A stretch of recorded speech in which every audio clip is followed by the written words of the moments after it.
Attack. It feels like I've been talking to myself again, but it's the only way you're ever gonna learn. You look back and it's all in the past. I'm dwelling on the thoughts I cannot say to you. If I don't say the words, then maybe it's not true. Good evening, welcome to NUFC Matters with me, Steve Wraith. It is Geordies here, Geordies there with George, Steve, Stu, and Al Walid, and Steve Hasty. Good evening, guys. Evening, Steve. Hello, everybody. Good to see you. And I just want to start with Steve Hasty, first of all, mate. I'm sure you'll have seen the news on social media, but Newcastle United have pledged 150,000 to the West End Food Bank amid the cost of living crisis. Fantastic news, that, Steve. Yeah, absolutely brilliant. I got a little whisper from Lee Marshall last week when we were over in Saudi that there was something happening. I had a chat with Lascelles, Jamal Lascelles, and we were talking about the food bank and talking about supporting the food bank, etc., which was really good. And as I say, Lee gave us a sort of little heads up that there was something happening. There is also something happening with the Rubens as well, which was great. So all in all, I mean, it shows you the complete sea change that there is in the football club. Having said that, you know, I must say that prior to the takeover, the club was very, very supportive of the West End Food Bank. Anyway, Lee Charnley did an awful lot of hidden work behind the scenes along with members of his staff. So it's an ongoing thing. It's an ongoing support. But what a fantastic gesture at this time of year for the West End Food Bank. And it kind of reinforces everything that we've been saying on this platform, that when the city comes together, we're there to help everybody in need. And great to see the football club reciprocating and joining in and being part of the community. Something we've screamed for an awful long time, as I say. But it's just absolutely brilliant to know that within the community we have such wonderful support for those who are desperately struggling at this very time, and especially at Christmas time as well. Yeah. Fantastic gesture. Well done, Newcastle United again. More good PR for our owners and much needed cash for the food bank. So fantastic news that. Don't forget, tonight is the night where you can ask George. A couple of questions already come in there. I can see from Barry and John. We'll come to those halfway through the show. And George, last week of the World Cup now, and then it's back to business with Newcastle in the friendly at the weekend. Argentina looked on a different level last night. We've got France against Morocco tonight. One would imagine France will probably do it, but I guess you can't write Morocco off. They've taken some big guns out of this World Cup at the moment. Well, like all underdogs, they've been written off so many times. It's not true.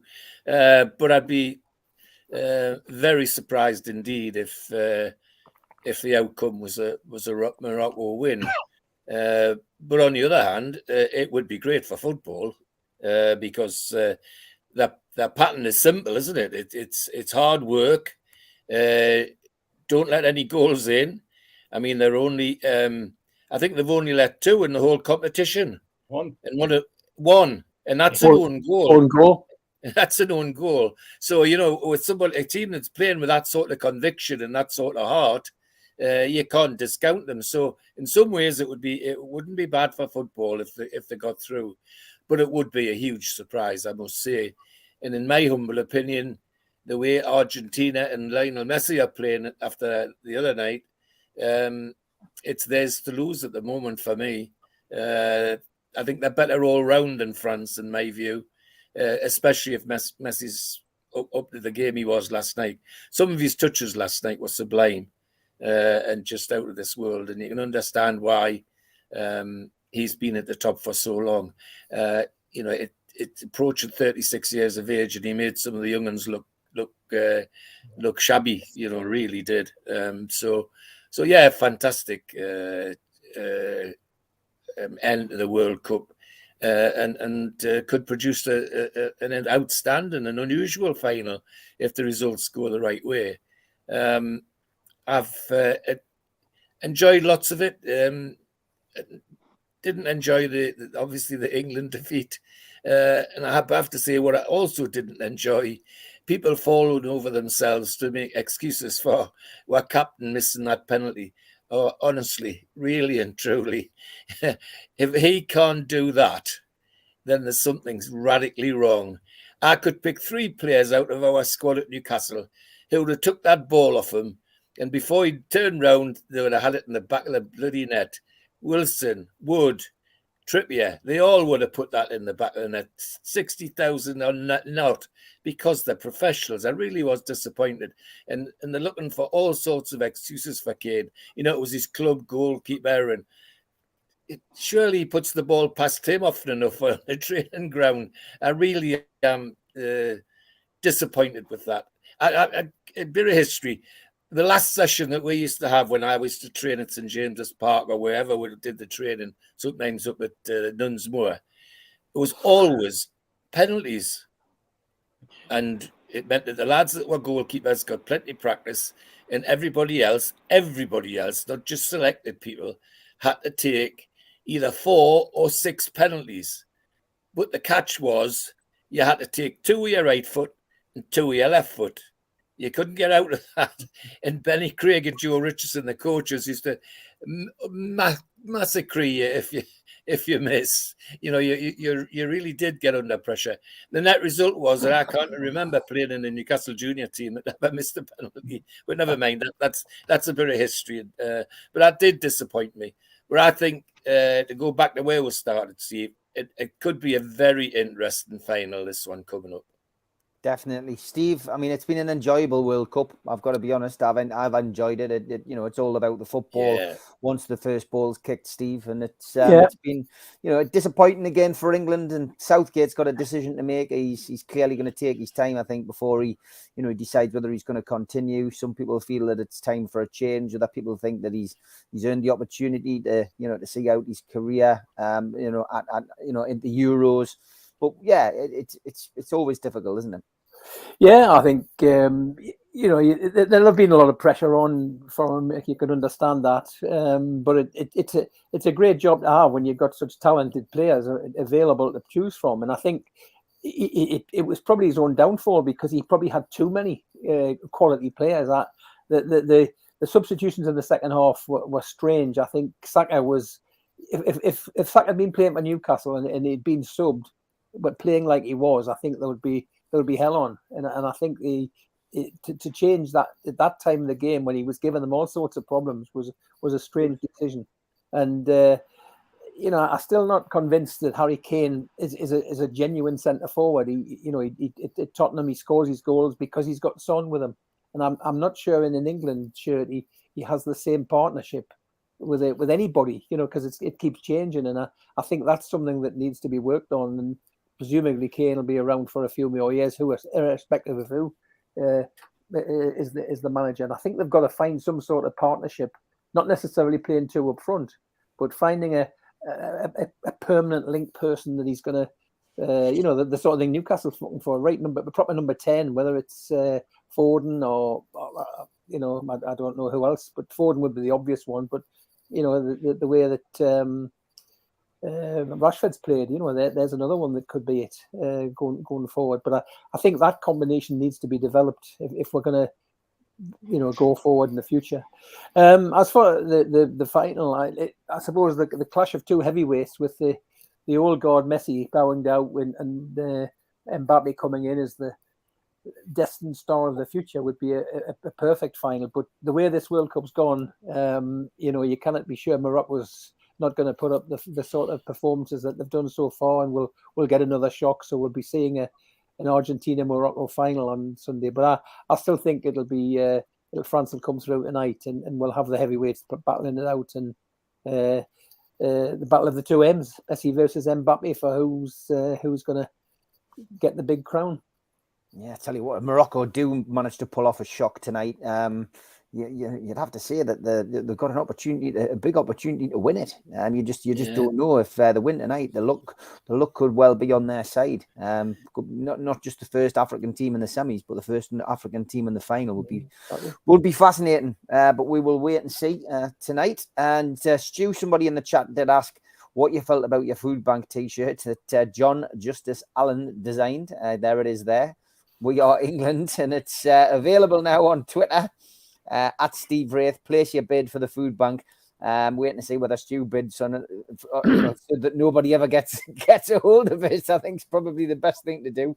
But yeah, it's all in good fun, Stu, and all for a good cause. Oh, of course, but I'm going to have to make sure that T-shirt never sees a day of light day. Sorry, so I've been for it. But funny enough, I don't think I'll beat the owner's bid of 150,000. Like, so, no, I think, was that not for the T-shirt? No, It'd be funny watching me and Dad wear that or something at the match. But they talking about what the owners did, as Steve said, we had a chat with a few of them last week, and they're all there's genuine care, and they're wanting and willing to engage with the fans. And gestures like that, there'll be people who'll find a negative and call it sports washing. But if that's sports washing, then bring it on, more of it. Because, and I'm sure Steve Hasty can cover in a bit more detail either tonight or Friday, how much of a positive impact that'll have on the community. I mean, it's a huge sum of money, and it'll benefit a lot more than. I mean, what I know from the food bank, they'll make that 150,000, they'll stretch it, it'll appear to be like 300, 400,000 the way they managed to buy in bulk and things like that. It's really, really nice. And at this time of year, and I watched Darren Eales' interview, and he was explaining because of the World Cup, the food bank hasn't really had a chance to operate. But getting back to the elephant in the room of the T-shirts, I've got a bet going on with someone, and I won last night, and it's rolled over double of quits tonight, and I've got France. So when France win,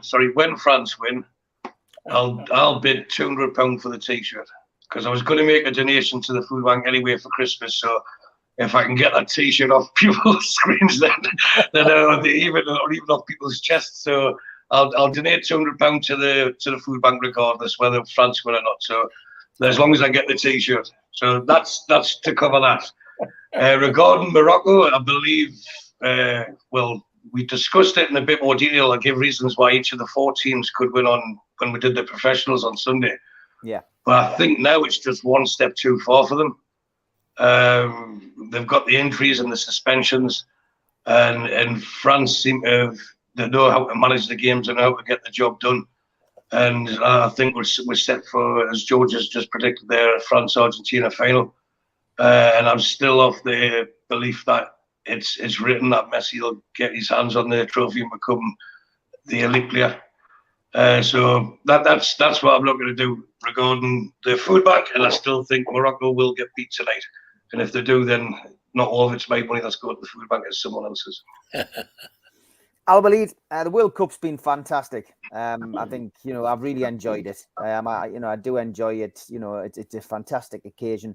Qatar have done well. There's been no arrests. I think a lot has to be said about the way that they've managed it. And despite all the negative stories prior to the World Cup, I think they've done a great job. But the football's been superb. There's been some great games and some great performances. Coming to the end now, though, Argentina, obviously in the final, as we've already discussed. Morocco or France next. Who would you like to see in the final, and who do you think will be in the final? Well, Steve, regarding this World Cup, this is maybe the third World Cup I've been in the country who hosted, and Qatar actually they did a massive job, really organizing this World Cup. Really amazing. I've been there for 4 days. I attend England and Wales and Saudi and Mexico, unfortunately, and we lose. But regardless the results, everything was well organized. And I think this is a successful World Cup. And I'm sad for my country. Of course, we beat Argentina, but this is not enough. And I'm very sad also for England, because I still believe England have best squad, but unfortunately Southgate didn't do the best he can. Of course, as Arabic person, I prefer Morocco to win tonight. I know it's difficult, but France, I don't think France is that difficult. We see Kyle Walker stop Mbappe. It just, I think Morocco can do it, and I'm surprised that Argentina reached the final really. But maybe, as Scaloni said, the coach of Argentina, that the beat from Saudi Arabia tell him some stuff, and he sort his team. Anyway, tonight will be a great game, and also the final. And I wish England and Saudi Arabia better next World Cup. David Cook asks a question to you, Al Walid. He said, what is the local view on how the Newcastle visit went? He's meaning the trip to Saudi, of course. Is there still a buzz in Saudi after the visit? Actually, I was waiting this kind of question. We really enjoyed, and unfortunately, I didn't meet my friends Benman and Mr. Stefesti, because we were Dr. Nil as well, because everyone was busy in Riyadh, and really it was amazing, and everybody is buzzing. It was like first meeting. It's regardless the events, even in all places, traditional places, all what the fans have to do, or the Geordies have to wear the shirt. And I'm sure if you ask them, buy the shirt, all the fans in Saudi, all in the street, all everywhere, they meet each other and talk. And even with little English, they communicate and they have pictures. It was a really great visit. And I don't think this happened anywhere in the world, regardless owners or which team or which country. I think this is unique what happened between England and Saudi Arabia, and looking forward for. I met a lot of friends who I didn't meet in Newcastle. They are Newcastle, but I didn't have a chance to meet them in Newcastle. I met them in Riyadh, so that was really amazing. And I asked Mr. Peter Silverstone. He said we'll do it every year, inshallah. Fantastic, mate. Absolutely fantastic.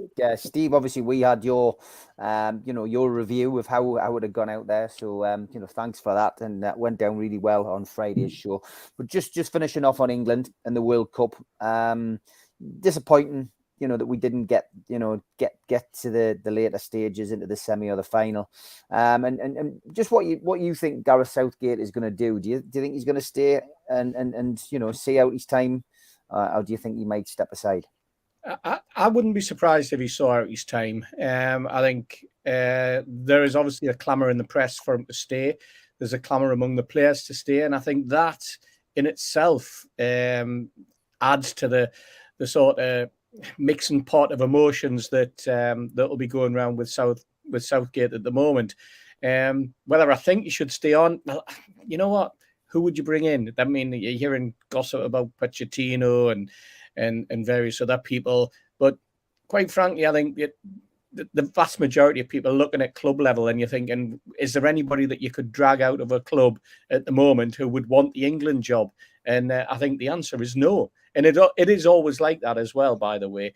And I think there's always a clamour after a tournament for another change. I know some people say, he had the opportunity in 2018, he had the opportunity in 2020 or 2021, if for Euro 20, and then obviously the opportunity this year, and we've failed on each occasion.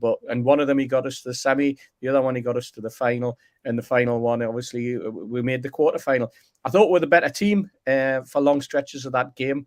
I sat in a coffee shop on Sheikh Zayed Road and watched it with a group of Arabs who were just as enthusiastic about the game as I expect them to be, as they had been on every game whenever I'd walked past that particular cafe, and I thought it'd be something different. I was leaving at 4 a.m. anyway, so it was a case of do you go out on the drink with Mitch and risk missing the plane, or do you stay local? And I chose the latter, and I thoroughly enjoyed the atmosphere. I thoroughly enjoyed the game. Just particularly disappointed with the result. You mentioned the World Cup in its entirety, Steve. I think there was one arrest that I was surprised didn't happen. That was Samuel Eto'o, because I thought his conduct outside that ground, that particular game, was absolutely shocking. I know he got reported and then he made an apology. But if you saw that type of situation occurring with any other person, I think they probably would have had the collar lifted. And as for tonight's game, you know what? They've conceded one goal. They've done the Spanish. They've done the Belgians. You look at top teams. There's something about them. They're strong at the back. They don't concede goals. They really have set themselves up to play decent football, but to not concede. And if you don't concede, you don't lose. And you just look at the Spanish game. That went to penalties. They put all theirs away. We were talking about penalties earlier there with George. They put all of theirs away. The Spanish were absolutely shocking. And then if you remember, the third penalty that they took, which put them through, was a lovely little Panenka. And it shows that they've got the guts, they've got the confidence when they get the opportunity. So, don't be surprised. I know, it's been said here by a couple of people that perhaps it's a game too far for them. But it's 90 minutes. It's anybody's game. Who knows what's going to happen? I thought the French played against England where they just simply sat back. I don't think this is the sort of game where they can sit back, but it's also the sort of game where they can get nabbed. And if it goes to penalties, it just becomes the lottery, doesn't it? So it just makes for an intriguing game. And then it makes for what could be a very, very intriguing final, whether it's France or whether it's Morocco that end up facing Messi, whose name looks like it's destined for glory, doesn't it? Yeah, it definitely does. It's fantastic, really. As I say, I've thoroughly enjoyed the World Cup, and looking forward to tonight's game. Just want to ask you, Steve. We'll go the other way now, so you get the opportunity to answer this question just from the chat here, and it's from Barry Hogan. He just says, "Karius is set to sign an extended contract. Do you guys think it's the right move, or should we look to sign an up-and-coming youngster?" Great question, Barry. For me, I'm pleased with Karius. I really am. And from what I saw of him in that friendly in Riyadh, he looked well up to it. And I think Stu mentioned it on the professionals the other day. He's often, criticised for that one mistake that he made in the Champions League, in the Champions League game. And goalkeepers are in that position. If you make a mistake, it's highlighted, time and time again. But yeah, I think he's an experienced keeper, and I'll be delighted if we are going to extend his contract. Steve? Yeah, so would I. I mean, he got a great reception from the fans when it was announced that he was starting the game on Thursday night. He seems to have a bit of a rapport as well with the fans. He was, people were chanting his name, and he was waving at the crowd and that type of thing. And he just looks like a genuinely decent lad, and he also comes over that way. I think you look at the mistake he made and put that mistake in inverted commas. If you remember rightly, the guy was concussed. And again, that brings us into that topic, doesn't it?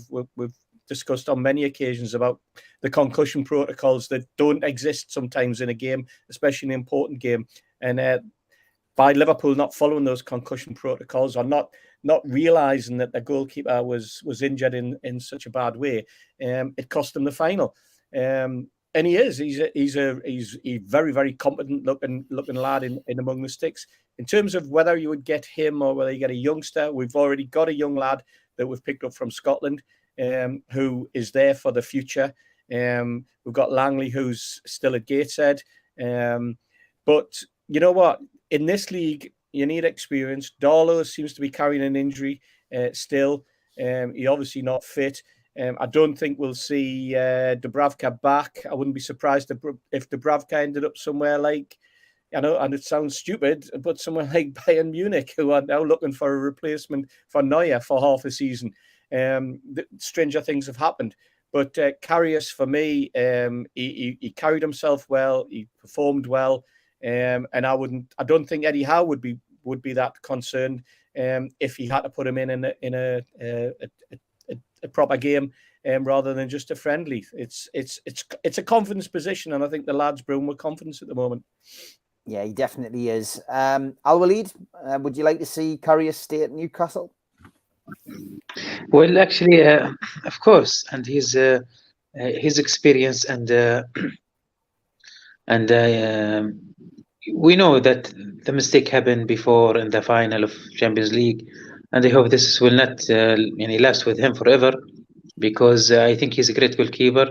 I met him in the mall, and he was alone. And I chat with him. He's really amazing guy, and I think really he deserves a chance with Newcastle. And I'm not saying this emotionally, but when I saw him against Al Hilal, he did great. And for a third goalkeeper or second goalkeeper, I think he can do the job. Stu, same question to you, mate. Would you like to see him extend his contract? Yeah, I think they should.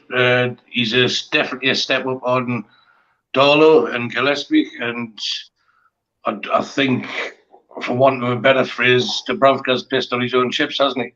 So even if he does come back, they'll be looking to move him on or isolate him, and that's his own doing. And us three on the bottom seen him live last week in action, and he looked confident, he looked composed, he looked confident. And the three on the top will get to see him this weekend, because I'm quite certain he'll be starting. And if there was an injury to Pope for a couple of games or 2 or 3 games, whatever, I wouldn't mind. I wouldn't be too worried about Karius coming in. He's played at the highest level. He's got the experience. And as Steve Hasey quite rightly said, he was concussed for that final. So, you can't just wreck someone's career on one bad kick. The guy was good enough to be in the team to play in the final. So you've got to look at that and think, really, we've again, I think if you look at our scouting and how we managed to get Nick Pope really cheap, and other players, I think it could be a snip getting them at this price. Well, for nothing, we've got him for nothing, and he could actually play an important role. So yeah, definitely keep him. And same question to you, Steve. Yeah. Well, I think he's only 29, which for a goalkeeper is still quite relatively young. You've got at least 5 or 6 years, and so him and Pope can go forward as the first and second choice. I think a lot said about that Champions League game, but prior to that, he was an accomplished goalkeeper. There was no question that he was going to be first choice for Liverpool over that season. That got them to the final. So. It was a out of character error that, as was something found out, it seemed to be down to him being concussed. So, you've just got to write that game off. What he's been doing, I'm not sure what he's been doing in the meantime, but obviously he's had a hit on his career. But I saw the game last on NUFC TV last week, and he pulled off a couple of good saves, and obviously he's fitted into the setup, which is most important. And I think going forward. I agree with Stu. I think Dubravka's probably, he's done his time. I think the fact that he went to Man United, it can't have been a success what's happened at Man United. I think he might have played one friendly game or something like that. So whether that he's going to stay there or go and get first team football, which you would think was the sensible thing to do, go somewhere else in Europe.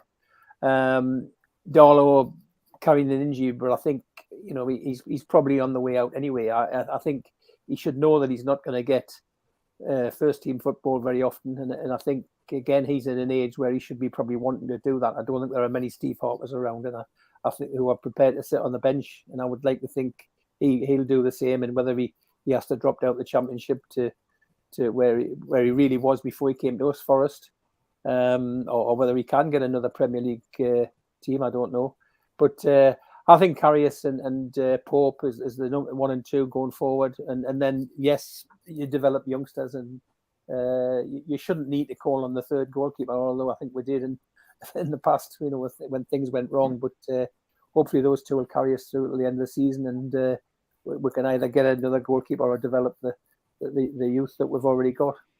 Carry us through. I see what you did there, Steve. It was almost if I had meant to do it.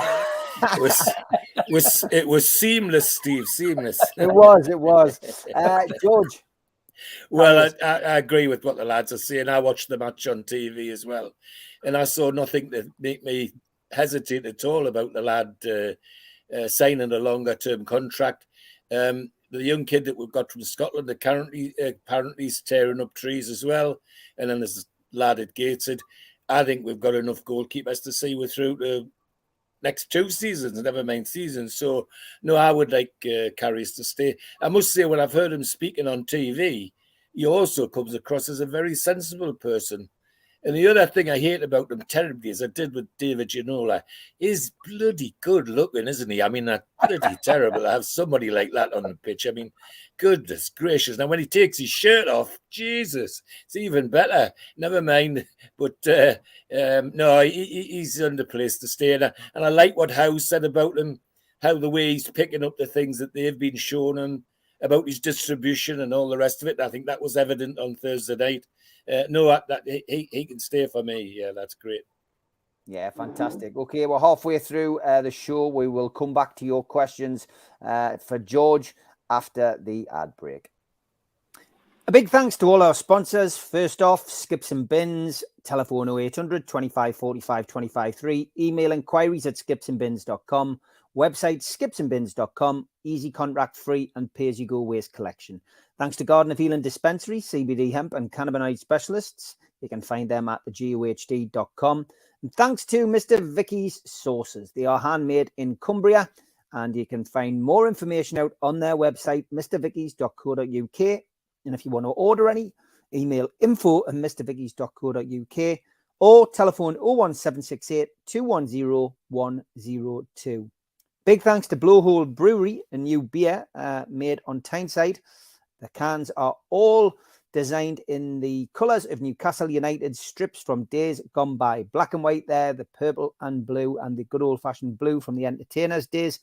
But get more information on the Blowhole Brewery range, such as Geordie Juice, from blowholebrewery.co.uk. Thanks to Media Arts for all the help with the technical side of things and video side of things. And thanks to qtechshop.co.uk, the makers of pool tables and snooker tables in Wallsend, Newcastle, and the guys who do our website, NUFCmatters.com. If you want to subscribe to the show, then all you need to do is click the subscribe button below. You can also hit the thumb up, which does us a favor by liking the video, and click share to your social media, such as Twitter and Facebook. We're also available as a podcast on iTunes and Spotify and the rest. And if you want to contribute to the show, use the QR code. It takes you straight to the membership pack and you can join the channel. What do you get for your membership pack? You get a scarf, a cup, a pen, and a membership card, and entry into the monthly draw. You can also make a donation by hitting the $sign in the chat tonight. We also give you something for free if you subscribe to the show. To get your car sticker, email john@nufcmatters.com and he will post you one out. We also support the food bank on this show. And if you want to make a virtual donation to the food bank, then go to nufcfansfoodbank.co.uk and make a donation today. On our website, we've got lots of t-shirts, cups, pens, you name it, memorabilia if you want to buy it and support the show. For Christmas, we have the Bruno Christmas jumper, which is selling rather well. And we'll have the bobble hats, Play Like Almiron, Bruno's Magic, and Bruno's 39 and Joe Linton's J7. Get yourself to nufcmatters.com to buy them today. If you want to buy people a ticket for one of our events next year, we've got an evening with Steve Howie, which is Friday the 24th of February at the Tyneside Irish Centre. Tickets are £50 from nufcmatters.com or newcastlelegends.com. And you can also buy them on voucher before Christmas. Get somebody a bargain and a nice Christmas present. Peter Beardsley is on the 10th of February at St. Dom's Catholic Club in Newcastle. Tickets available direct from the venue. And for this one, Friday the 2nd of June next year at the Grand Hotel in Gosforth, 6:30 start. An evening with Rob Lee, Lee Clark and John Beresford. To book tickets, contact Natalie at healandtour.org.uk or visit their website healandtour.org.uk/events. If you're looking for a Christmas present and people like a book, then get yourself NME from the Bender Squad to the Gremlins, or the last remaining copies of Black or White, No Grey Areas, Lee Clark's autobiography, and you can get them from www.badboysbooks.net. Okay, time for Ask George.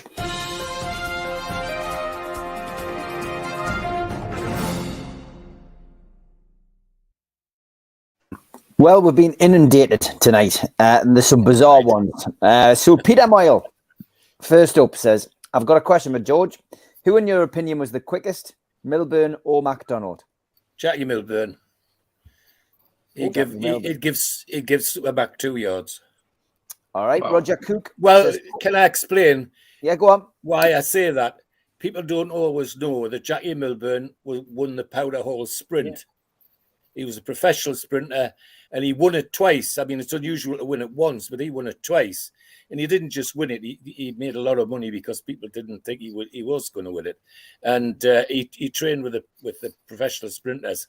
And bear in mind, this is the time when the Olympic sprinters were struggling to do 100 meters in less than 10 seconds, 100 yards in less than 10 seconds. And Jackie Milburn used to say that the lads that he trained with, he used to train at Blythe, that they had broken 10 seconds 5 years before the amateurs did. So that's why. That's just an explanation. All right. Roger says, what is the worst penalty that you've ever seen in the league? Oh, in the league. Oh, I've got to say, the worst. When I seen worst penalty, Crystal Palace game the other week came to mind when I seen what Bruno did. My God, that was awful. And I've not seen one as bad in the league in the time I've been watching. All right, Blue Rhythm Boy says, can you ask George his favourite film of all time? Oh, goodness gracious. If it's an action movie, I like all the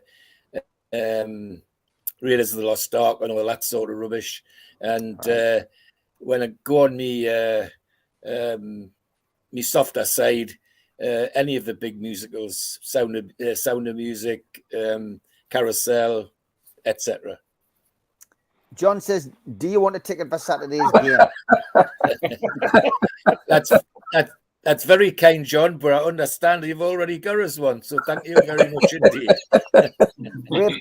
Ray says, pork chop, lamb chop, why no beef chop? Because of the way the meat's cut. It's as simple as that. If you had a beef chop, what you get with beef is a beef steak.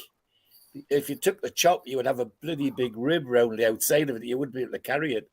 You can see them in America. If you go to America for it and have a beef steak in America, they sometimes leave the rib on, but that's the reason. It's just the way the meat's cut.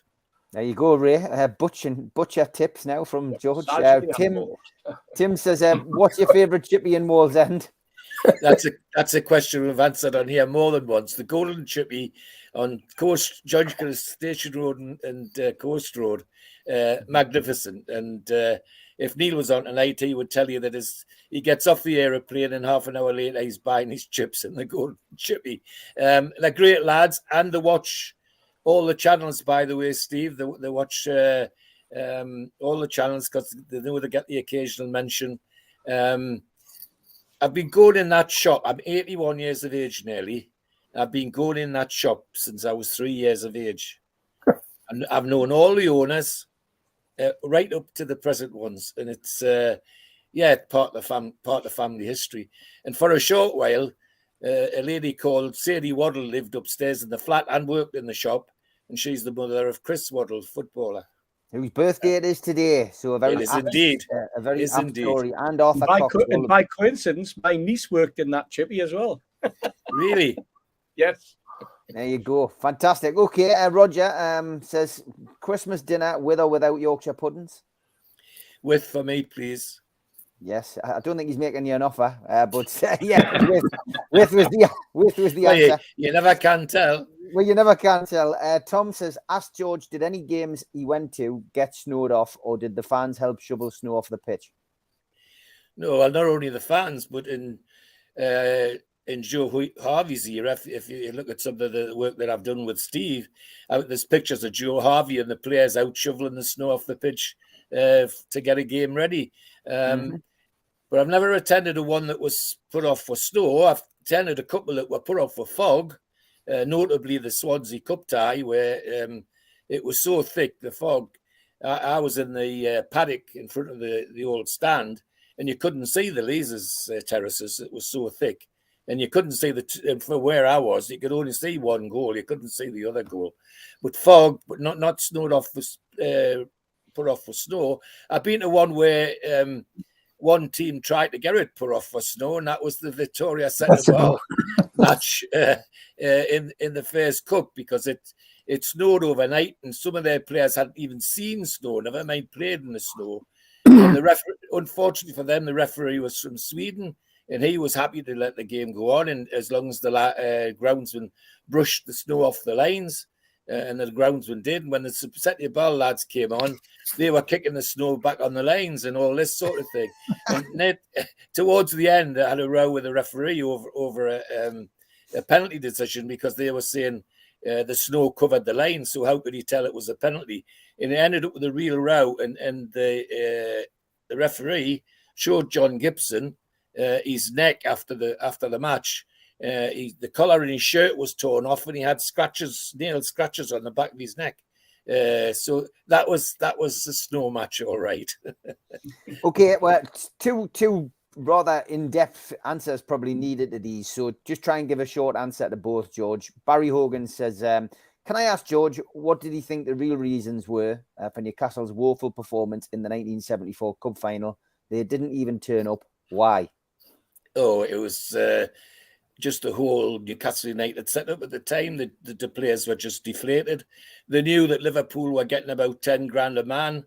Newcastle United was only giving our lads a match fee. The Liverpool lads got brand new suits. Our lads had to depend on a tailor on Northumberland Street, giving them a suit donation. And then rub it salt into the wounds when they went out on the pitch. They had to wear these bloody horrible purple tracksuit tops that were given by Seymour. They were intended for a girls' basketball, netball team. They weren't football things at all. So Wow. add all of that up and add the money issues up, and they must have went into there with that morale trailing along the floor compared to Liverpool. And last question from John. Evening, everyone. The joys of 5th in 77 was replaced by the disaster of 21st in 78. Were the main problems Lord Westwood and his cronies?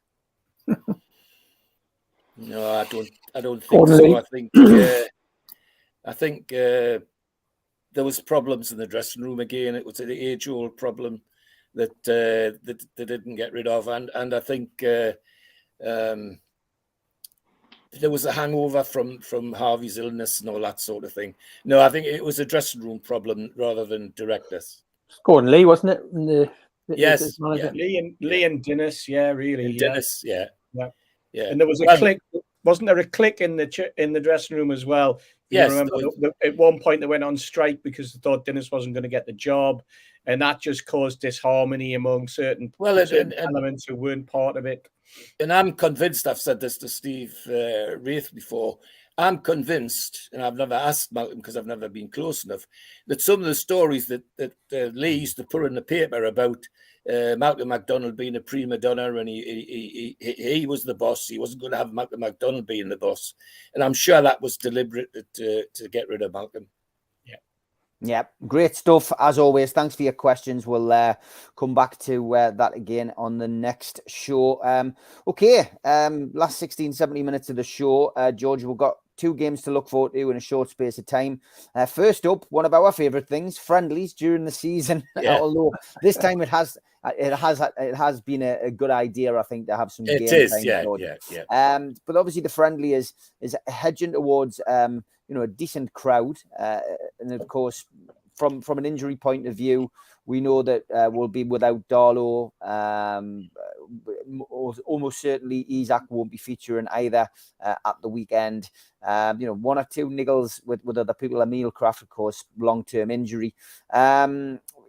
You've got Matt Targett, you've got Matt Ritchie and Paul Dummett, who all travelled to Riyadh but didn't feature. So there's going to be a few faces on show. It won't be the full team. The guys who came back from the World Cup probably won't feature. But then the Bournemouth game has been moved from the Wednesday to the Tuesday due to the impending NHS strike. Now that's a huge game. It's probably the biggest game of the season, George. It is. How do you see that Bournemouth game going? Well, the Bournemouth game, first of all, the friendly, it's a good opportunity to get the cobwebs out of those people that haven't had a proper match. You know, they've been training and even the England lads, I mean, they've been training, but they didn't all play, apart from Wilson. And Trippier got one game. So, no, it's a good opportunity to get the cobwebs out of their system, ready for the Bournemouth match. Yes, the Bournemouth match is massive. The club's made, as they have done in the past, great statements about taking the cup seriously and all the rest of it. Well, they nearly blew it against Crystal Palace for me, because that was really a shocker. It was a shocker. But never mind.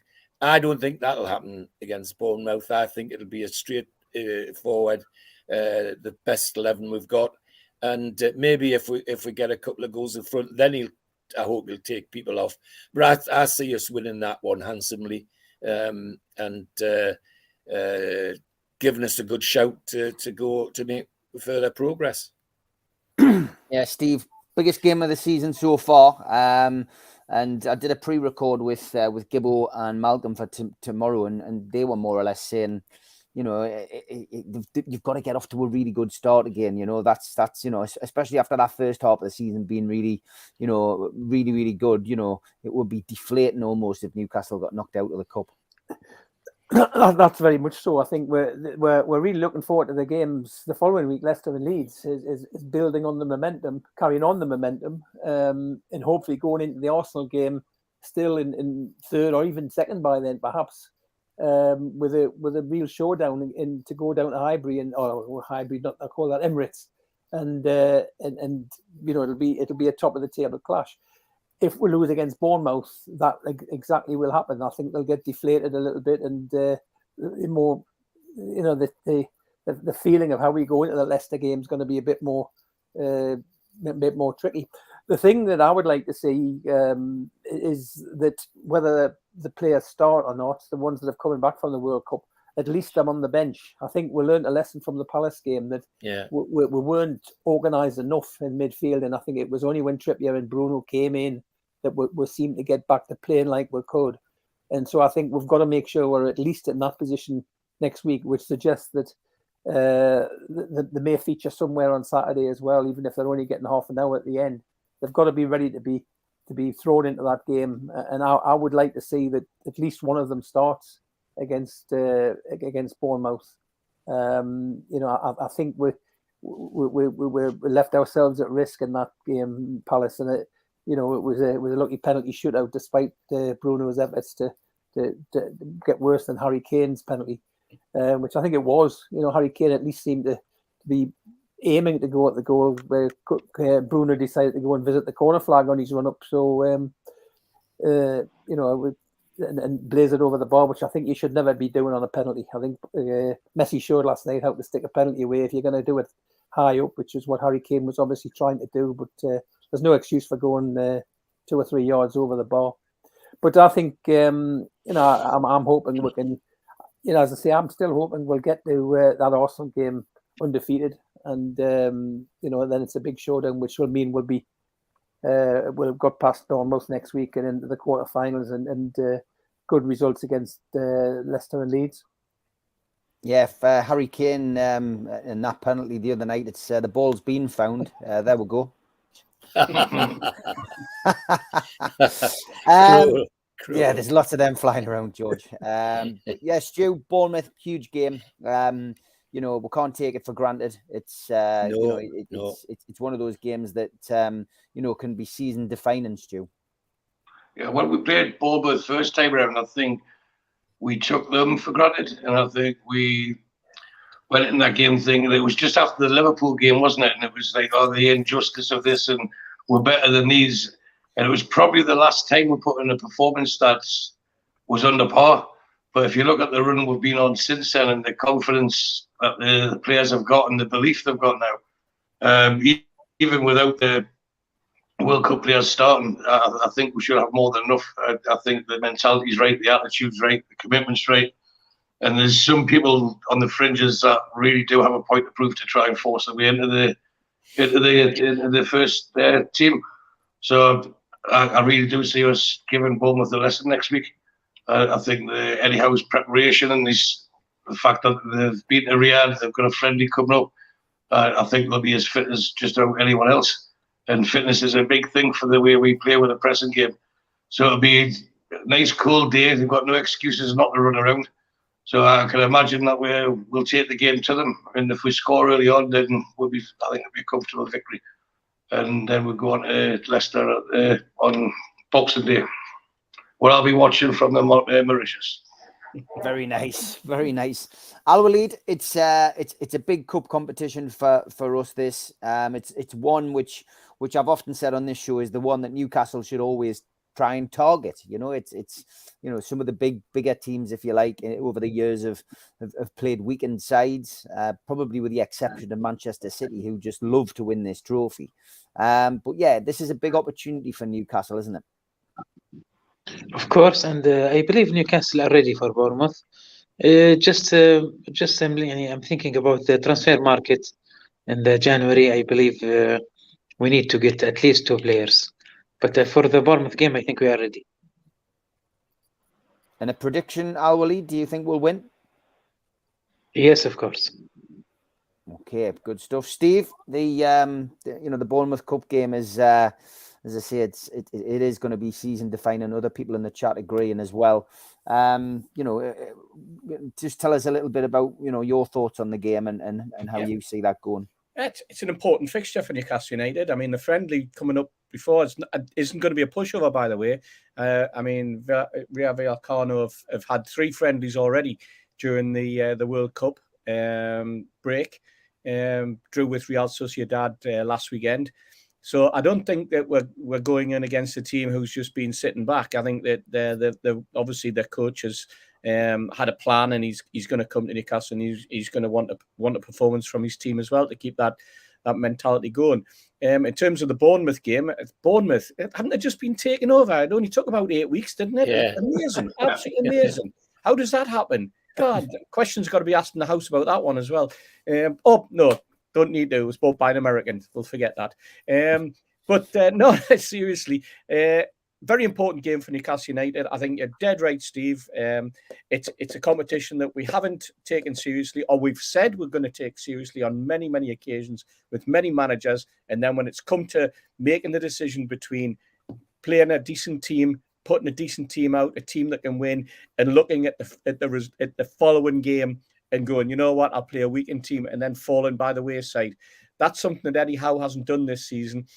Yes, we rode well luck, but that's what Cup's all about, riding your luck at times. I think we've got to go into this game certainly with a winning mentality, and I think that might have a sway on who starts on Saturday and who gets a run out. Howe will know from what he's seen when they've been over in training.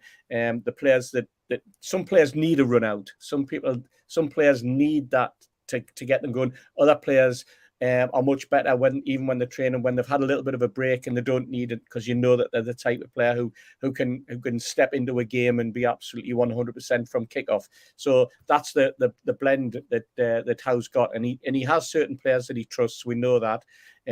So I think it's going to be a great game. I'm looking forward to it. As I'm looking forward to Saturday and just being back inside St James's Park again, because it does seem like an awful long time, doesn't it? In terms of where we are heading, where Newcastle are going, I think that we've got to get the momentum. I think we've got to remember we've only lost 1 game this season. We're the form team in that league alongside Arsenal. And if we can get something decent out of the Leicester game and then the Leeds game, which is going to be a cracking game, then Steve's dead right. We go to what he called Highbury, what we have to call the Emirates now, full of buoyancy and a game that, if the results went our way, could end up being a season-defining game for both clubs. But we'll not push that one too far. I think we'll go for a 2-0 win on Tuesday, and just looking forward to the game on Saturday, which we don't need to panic about. We go into there, they'll give us a game, and no matter what the result is, it's all about Tuesday night. Yeah, it is. It's all about Tuesday night, and I think ultimately, from our perspective, it's just good to get these. Good that we've had that trip to Saudi, which, as I say, was massively beneficial on and off the pitch, but also because it gave us an opportunity to get a win. A trophy. A 5-0 win and a trophy handout. It was the feel good factor. It was really, really good. From our perspective. Sad news as well coming out of Elche, and just rather strange this one. Federico Fernandez, who obviously, for whatever reason, didn't really seem to play many games towards the back end of his time at Newcastle, and now it sounds as if he's been made surplus to requirements out there. So very, very strange situation going on with him. And I don't know. We talked about this, Stu, didn't we, on the show back last year? And we were concerned. Was it a medical issue? Was it something in his personal life? But clearly something not right with Fernandez, Stu. I think that we know it's a personal issue, and they believe the change of scenery would help him in a country that's speaking Spanish like he does as well. But it's sad because he was a very committed defender and cultured at times. Talented. Very talented. And you always felt comfortable when he was playing. You knew what you were getting from it. And he went to Elche, and you think, right, he's gonna kickstart his career again. And even though he's in the twilight of it, but it just hasn't worked out, and it's a shame. But let's wish him a speedy recovery and back to full strength in every aspect of his life. There's one thing I was going to say before we finished, Steve, was I had a client from Saudi messages yesterday saying, I seen you at the game. And I thought, you might have been in the stands. And I says, really, where were you sitting? He went, no. He says, I was sitting at home. I seen you on the TV. I went, did you? And he went, yes, give me a minute. And he sent us a picture through, and it was of Daz Curry. Says, that's not me. No offense to Daz, but he's a bit older than I am. Just a little lookalikes. I'll even show you the picture. I don't know if I should be complimented or offended, so I was like, that's not me. We'll ask Darren. I'll see the guy every other month. We'll ask Darren his opinion. Yeah, we will do.